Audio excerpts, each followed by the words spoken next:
abra sua Bíblia junto comigo no livro da sabedoria, livro de Provérbios, no capítulo 3. Eu vou ler os versículos 5 e 6 do capítulo 3 de Provérbios. Eu sei que você está com o seu livrinho, pode estar anotando. Depois eu vou para a carta de Paulo aos Romanos, no capítulo 1, versículo 17. Começamos em Provérbios e depois vamos para Romanos. Provérbios 3, versículos 5 e 6, quem já achou, dá uma glória a Deus bem forte. Quem não achou, você achou que você ia vir para uma tenda, para um lugar simples, para um lugar rústico, você chega aqui, a mídia é top, o telão é top, a iluminação é top, a refrigeração é top, está a coisa mais linda do mundo. Pastor Toninho e pastora Lourdes conseguiram deixar aqui até mais bonito do que essa igreja maravilhosa que a gente tem lá. Quando a gente viu a transmissão do culto da virada, a gente pensou, meu Deus, o que é isso que está acontecendo em Piracicaba? Então você pode acompanhar também com a gente aqui no telão. Eu vou ler e depois eu quero compartilhar com os irmãos. Diz assim a palavra do Senhor: confie no Senhor de todo o seu coração e não se apoie no seu próprio entendimento. Reconheça-o em todos os seus caminhos e ele endireitará as suas veredas. Quem pode glorificar Jesus aí no seu lugar? Confie no Senhor de todo o seu coração. Queridos, confiança é base, confiança é começo, confiança é início. Não nasce nada, não existe nada, não acontece nada que não tenha confiança. Não existe sociedade, não existe casamento, não existe igreja, não existe amizade. Tudo é baseado na confiança. Assim como um prédio está alicerçado naquilo que não se vê, as amizades, os contratos, os trabalhos estão alicerçados na confiança. Então olha o que a palavra está nos ensinando para 2026, confie no Senhor de todo o seu coração. Quem pode dizer que escolhe confiar no Senhor para que o seu 2026 seja o melhor ano da sua vida? Então diga comigo, confiança. Mais forte ainda, confiança é base. É coisa do homem esperar ver para crer. Nós é que confiamos até a página 3, vamos fazer um teste, vamos ver, nas coisas espirituais, a confiança é a base. Primeiro nós confiamos, primeiro nós temos fé, e depois nós vamos ver aquilo que Deus pode fazer na nossa vida. E aqui vem o apóstolo Paulo, na carta dele aos Romanos, o grande tratado da igreja de Cristo. Paulo, que foi o grande doutrinador da igreja. Romanos, no capítulo 1, no versículo 17.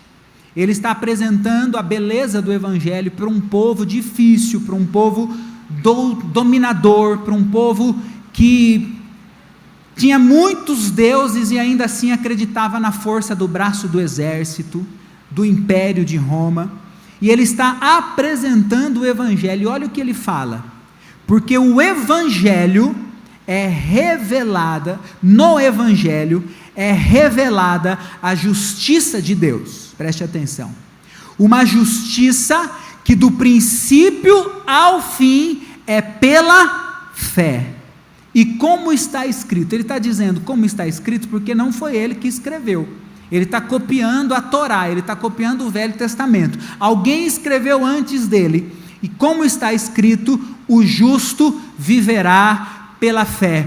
Tem uma igreja de justificados pelo Senhor. Você pode pensar, eu não sou justo, eu não sou perfeito, eu não sou santo, mas nós somos justificados pelo Deus que nós servimos. Então levante a sua mão, essa palavra é para você. O justo viverá pela fé. A sua fé vai guiar os seus passos em 2026. A sua confiança no Senhor vai ditar as regras do seu ano novo, porque o justo viverá pela fé. Diga bem alto, o justo viverá pela fé. E se você crê nisso, você pode aplaudir a Deus aí no seu lugar.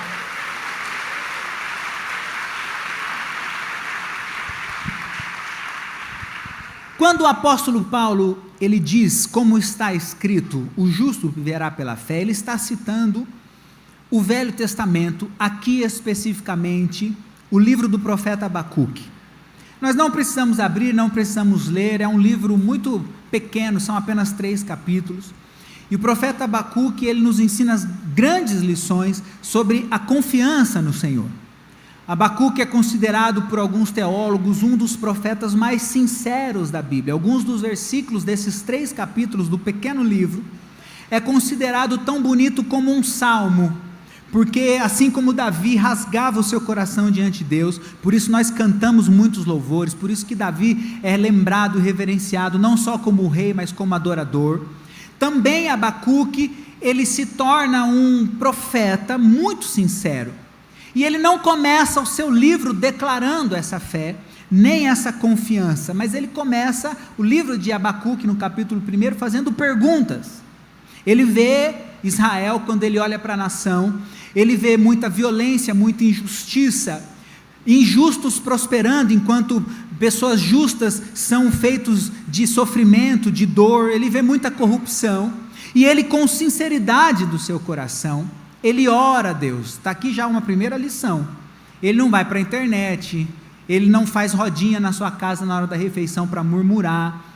Inclusive isso é muito importante dentro da nossa casa, porque as nossas crianças, os nossos jovens estão sendo formados em casa. Não dá para competir 1h40, 1h30 de culto com 24 horas dentro de uma casa que murmura contra a palavra de Deus.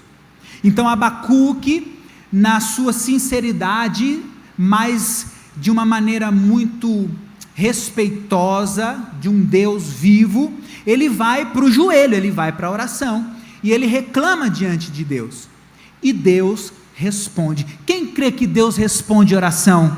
Então posso te abençoar com essa palavra? 2026 vai ser ano de orações respondidas. 2026, coisas que você está orando por muitos anos, Deus vai trazer resposta e entendimento. Não pare de orar, não desista de orar. Deus vai responder orações no ano de 2026. Quem crê nisso pode dizer amém aí no seu lugar.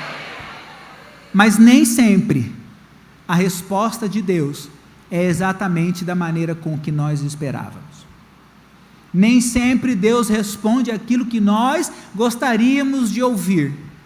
Deus quer a nossa oração sincera, Deus quer o nosso coração quebrantado, Deus quer esse relacionamento conosco, mas Ele também quer que nós possamos aceitar que a sua resposta seja sincera, honesta, porque nem sempre aquilo que nós esperamos é o melhor, mas a confiança, a fé nos faz crer que a resposta de Deus, mesmo que não seja aquilo que nós esperamos, a resposta de Deus sempre é o melhor para nós. Essa é a beleza da fé, a certeza das coisas que se esperam, o firme fundamento daquilo que não se vê, inclusive a resposta de Deus. Quando ela chega, é melhor entender que a resposta de Deus é o melhor para nós. E Ele responde. São 2 perguntas de Abacuque. A primeira delas é sobre a injustiça, sobre o sofrimento que a nação está vivendo. E com a resposta de Deus nasce a segunda pergunta. Por quê? Porque a resposta de Deus é: eu estou enviando um povo, estou enviando uma nação, que é a Babilônia, e através dessa nação, eu vou trazer conserto para Israel. Mas Abacuque aí então nasce a segunda pergunta. Se ele tivesse um linguajar contemporâneo como o nosso, ele ia falar assim: Senhor, não é possível. Não é possível que o Senhor está mandando uma nação mais corrupta, mais ímpia, que não te ama, que não te adora, que tem outros deuses. Não é possível que a sua resposta é que vai fazer justiça, vai trazer conserto através de alguém que é pior do que nós. Olha só como a resposta de Deus nem sempre é o que nós gostaríamos. Mas não perca a resposta de Deus é que vai ter conserto, é que vai ter juízo. Então a resposta de Deus é que vai ter salvação para a sua casa, é que vai ter milagre para a sua família, é que vai ter bênção da maneira que você está pedindo. Pode ser que não seja da maneira que você está esperando. Então, de maneira sincera, ele continua a falar com Deus, mesmo que a resposta de Deus parece que é um cenário ainda pior. Deus permitiria que um povo ainda pior que o povo de Israel trouxesse o seu conserto. E aí Abacuque, o que ele faz? Como eu disse, ele não vai para a internet. Pastor, não tinha internet. Mas você sabia que Abacuque foi o cara que inventou o outdoor? Porque Deus manda no capítulo 2 ele escrever em letras tão grandes, que até aquele que passar correndo possa ler. Então ele tinha a mídia da época, ele tinha maneira de falar com o povo na época, e ele não vai para as maneiras dos homens.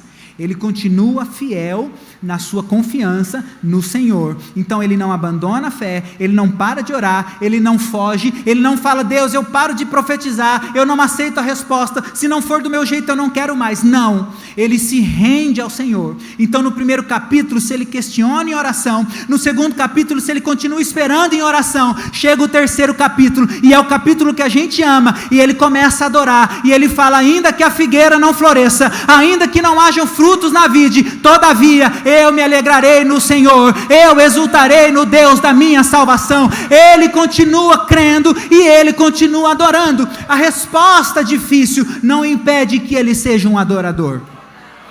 E nós precisamos entender isso, porque a nossa vida não é linear. A nossa vida é comparado com uma roda gigante. Nós passamos por momentos maravilhosos e outros nem tanto. O nosso 2026 vai ser assim, não porque nós estamos amaldiçoados, porque a vida é assim.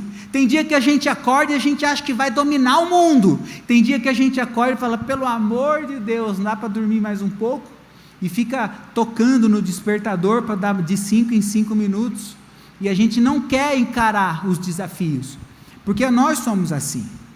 O coração do homem é enganoso, nós somos sentimentais, nós somos emocionais. Então é melhor nós entendermos que apesar das nossas emoções, que apesar dos problemas, apesar dos pesares, aqui tem um conceito bíblico muito poderoso: a verdadeira confiança não nasce da ausência de problemas. O amor de Deus não é medido pela ausência de problemas. Se eu não tenho problemas, Deus me ama. Se os problemas são poucos, o amor é grande. Se eu não tenho problemas, eu confio em Deus. Não, ainda que a figueira não floresça, não importa os problemas de 2026 que eu ainda não conheço, eu já decidi na campanha dos 12 dias que eu continuarei confiando no Senhor, o Deus da minha salvação. De janeiro a dezembro eu continuo adorando o Deus da minha salvação. É isso que nós precisamos decidir para o nosso ano de 2026. É isso que nós precisamos entender, porque Deus continua sendo Deus quando o cenário não é aquele que nós esperávamos.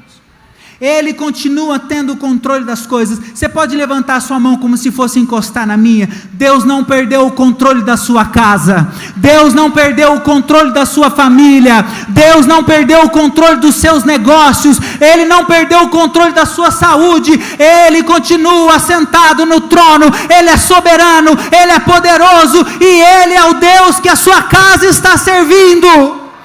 Ele é o Deus de 2026. O profeta Jeremias declara algo muito poderoso, Jeremias 32, 27. Existe algo demasiadamente difícil para mim? Lá em Deuteronômio, quando o povo ainda está no deserto, no capítulo 16, Deus dá uma palavra de prosperidade para um povo que vivia no deserto. Não tinha prosperidade no deserto. No deserto falta tudo. No deserto, se você se perder, você morre. Mas Deus fala o seguinte, Deuteronômio 16, no versículo 15: pois o Senhor, o seu Deus, o abençoará em tudo que fizer, e em todo o trabalho das suas mãos, a sua alegria será completa. Essa palavra precisa estar conosco, a confiança nessa palavra precisa estar conosco em 2026. Tem um princípio muito profundo aqui. Aquele que nos deu vida, você pode respirar aí bem grandão, aí enche o pulmão de vida. Aquele que dá a vida também dá o sustento. Aquele que dá a vida também dá a provisão. O Criador de todas as coisas, Ele não precisa nos mandar enfermidade, dificuldade, não precisa tirar os nossos recursos. Se Ele não nos quiser mais, Ele tira a nossa vida, Ele tira a alma, Ele é o dono de tudo. Mas se nós continuamos respirando, é porque Deus ainda tem propósitos para cumprir na nossa vida. Então não importa o tamanho do problema, importa que Deus tem propósitos para mim, para minha casa, para minha família. E 2026, Ele vai cumprir cada uma das suas promessas. Ele entende isso, ele declara isso sobre o povo, sobre o momento que eles estavam vivendo. Por isso que ele nos ensina que confiar em Deus é uma decisão ativa, não uma decisão passiva. Ele não cruza os braços. ele continua orando, ele continua crendo, ele continua declarando quem é Deus, ele continua profetizando sobre o povo de Deus, ele continua esperando no Senhor. O pastor Toninho, ele é tão visionário que ele colocou aqui o versículo na fitinha, que é um dos versículos que eu mais amo, e que tem regido a minha vida nos últimos anos, principalmente por causa do ministério. Isaías 40, versículo 31. Os que esperam no Senhor, você pode levantar a sua mão, é poderoso demais. Os que esperam no Senhor renovarão as suas forças, subirão com asa como de águia, correrão e não se cansarão, caminharão e não se fatigarão. Esperar no Senhor não é cruzar o braço, nós esperamos orando, nós esperamos ouvindo a palavra, nós esperamos cultuando, nós esperamos servindo, mas os que esperam no Senhor subirão como asas como de águia. Sabe por que dessa comparação? Porque a águia, ela é considerada a rainha dos ares, ela é a rainha das aves, ela é a que voa mais alta, ela voa em atitudes que nenhum outro pássaro é capaz, ela enxerga lá de cima com detalhes aqui embaixo, e nenhuma das aves, exceto o corvo, tem coragem de se colocar como opositora da águia.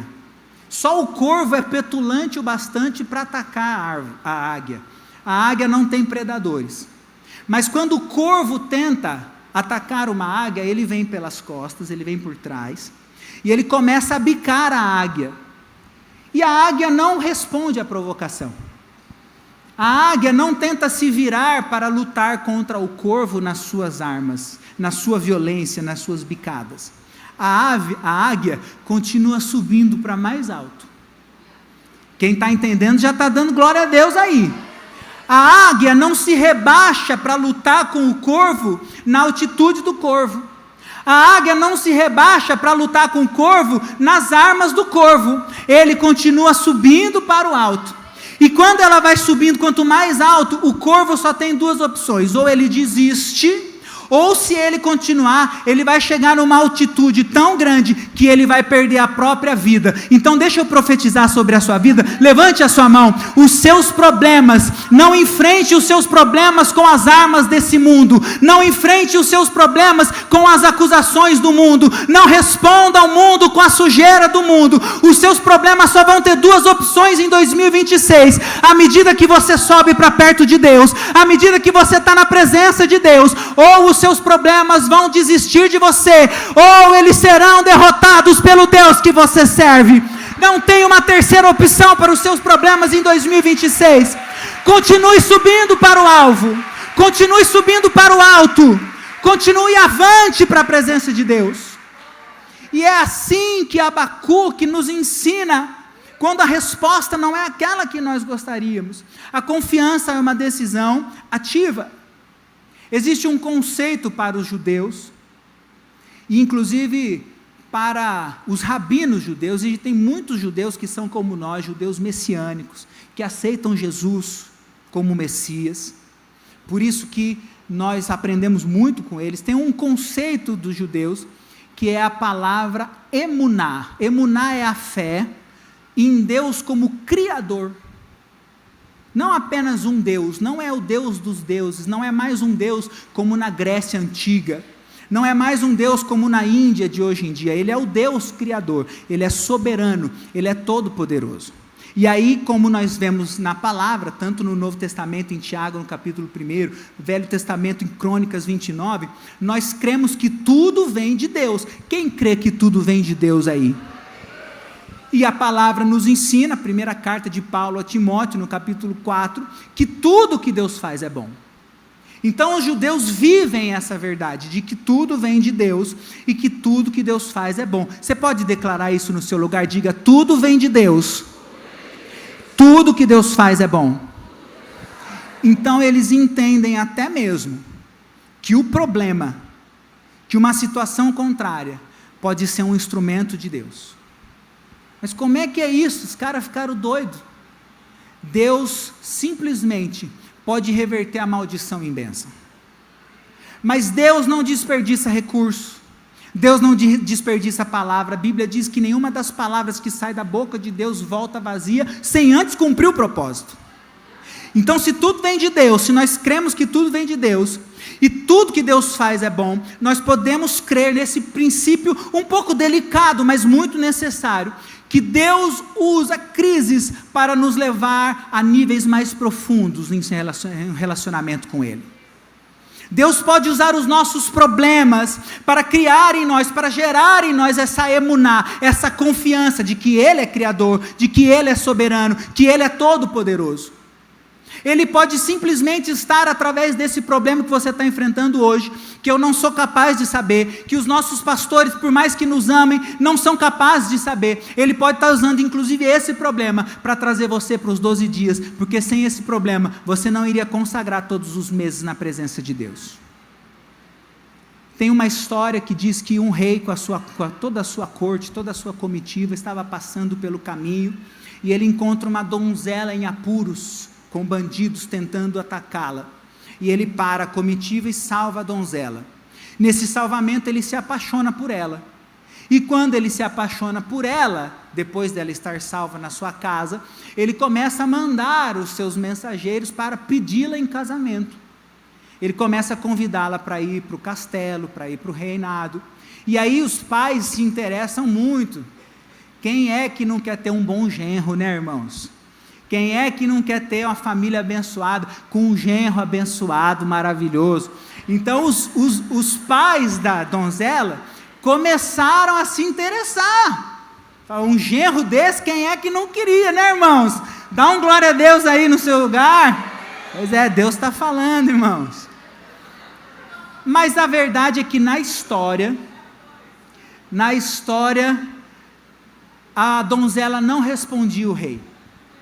Ela decidiu ignorar ao rei, que talvez fosse o sonho do pastor Toninho, que a Bruna e a Marcela não dessem bola para mim e pastor Felipe, mas isso aconteceu na história. Para nós, elas já se apaixonaram no primeiro olhar, irmãos.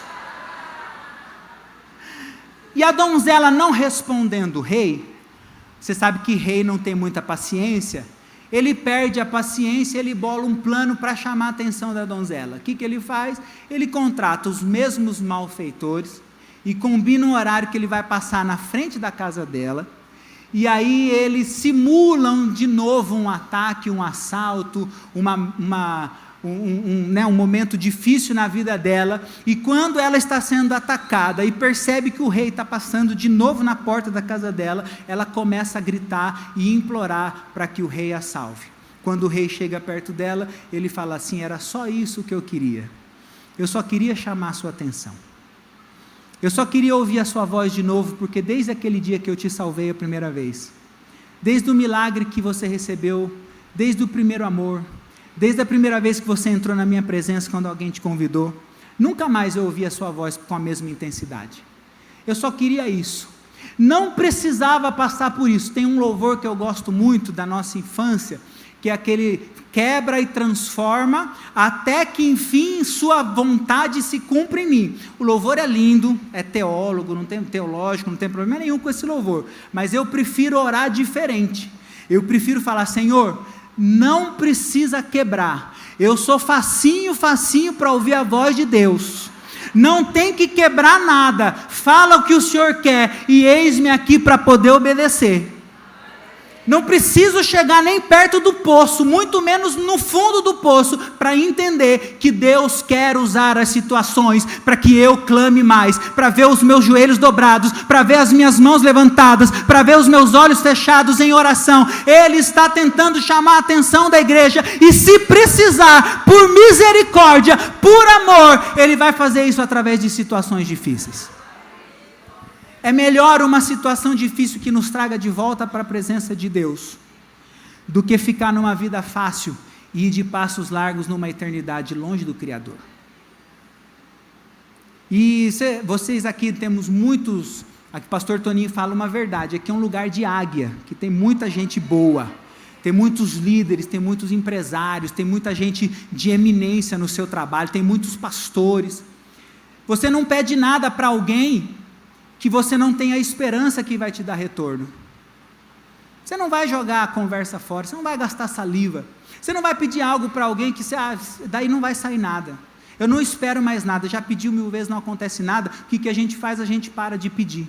Se Deus ainda está pedindo alguma coisa para você, se Deus ainda está falando com você através do Espírito Santo que convence o homem do pecado, do juízo e da justiça, se Deus ainda está corrigindo os seus passos, é motivo de alegria. Ele não desistiu de você, Ele não deixou de acreditar que você pode render aquilo que Ele te criou para ser, Ele não desistiu de colocar nos lugares altos que Ele já preparou para você. Então, se Deus estiver corrigindo, entenda, correção de Deus não é abandono, correção de Deus não é raiva de Deus, correção de Deus não é rejeição, correção de Deus é amor. Em Provérbios diz que o pai corrige o filho que ele ama. Se Deus está te corrigindo, glória a Deus, Ele não desistiu de você. Se Deus está chamando a sua atenção, se Ele está te chamando de volta, louvado seja o nome do Senhor, porque Ele ainda vê em mim capacidade de chegar nos lugares que Ele já preparou. Não reclame do Deus que está te corrigindo, não reclame da correção, creia na correção de Deus. E quando nós recebemos essa correção do Senhor, e eu vou terminar com essa palavra, nós só temos 2 opções. A primeira delas é manifestar essa alegria. Puxa, Deus continua acreditando em mim. Não é pouca coisa saber que o Senhor dos Senhores continua acreditando em você. Não é pouca coisa saber que você está aqui nessa campanha para profetizar que 2026 vai ser o melhor ano da sua história, porque Deus continua liberando palavras acreditando em você. Então a primeira opção é se alegrar e se corrigir, voltar, fazer uma caminhada de retorno, volte ao primeiro amor, volte às primeiras obras, volte a servir, volte a amar, volte a dizimar, volte a compreender, volte a orar de madrugada, volte a fazer as coisas que você fazia no começo. Deus está te chamando para uma profundidade muito maior de relacionamento com Ele. A segunda opção você já conhece, é atitude de uma criança, de uma pessoa infantil, fazer birra, não quero, não vou, não gostei, nhé. As crianças de Piracicaba não fazem isso, mas lá em São José de vez em quando acontece, irmãos, e tem muito crente, de anos de igreja, que às vezes se comporta assim. A misericórdia do Senhor bate na porta uma vez, o amor do Senhor bate na porta outra vez, e a gente fica igual criança birrenta, não quero, não vou, não foi isso que eu pedi, não era isso que eu esperava. Qual é a sua fé? Qual é o seu nível de confiança para viver o seu 2026? Você pode crer que até mesmo os problemas são instrumentos de Deus para te levar para um outro nível, para te levar para uma outra profundidade de relacionamento com Ele. Você pode crer que até mesmo essa dificuldade que você está passando, por maior que ela seja, o Senhor tem poder para reverter toda a maldição em bênção. Você pode escolher se arrepender e ficar e voltar e avançar e não desistir, realmente avançar sem parar, ou qual é a sua escolha para 2026? Mas até uma criança entende que quanto mais rápido nós nos arrependemos, quanto mais rápido nós nos corrigimos, mais fácil é de tirar aquela repreensão, ou no mínimo mitigar, né? No mínimo diminuir. Se ia ganhar um tapinha, ganhar só um puxão de orelha. Se ia ficar 2 dias sem mexer no celular, assistindo YouTube, eles piram, né? Se ia ficar 2 dias sem mexer no celular, fica um dia só. A gente pode pelo menos mitigar com a nossa humildade, com o coração quebrantado, com uma postura diante de Deus, com um posicionamento espiritual diante de um Deus que não tem amor. Deus é amor. E Ele fala que se o pai humano sabe dar boas coisas para o seu filho, quanto mais o Pai celestial, que é perfeito, vai saber tudo que o filho pediu, vai dar tudo que o filho pediu, e aquilo que o olho não viu, aquilo que o ouvido não ouviu, são as coisas que Deus tem preparado para aqueles que o amam. Tem crente que ama Jesus aqui nessa noite. Então aqui nós chegamos no tema do nosso ano, de avançar sem parar. Os problemas que mais nos desafiam são muitas vezes os que mais vão nos aproximar de Deus.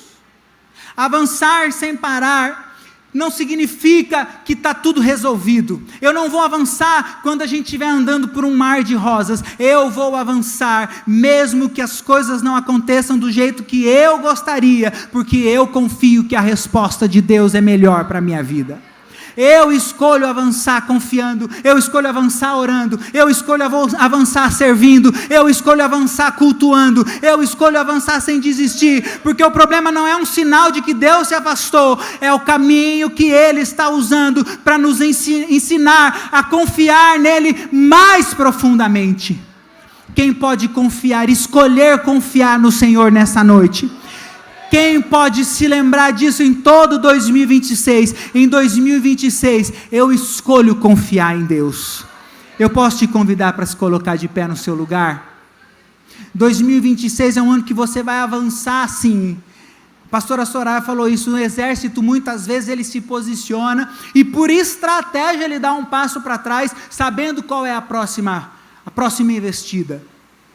Talvez Deus te mande esperar, talvez Ele te faça esperar, talvez a resposta não seja aquela que você gostaria, mas nós escolhemos confiar que a resposta de Deus sempre é a melhor resposta para nós.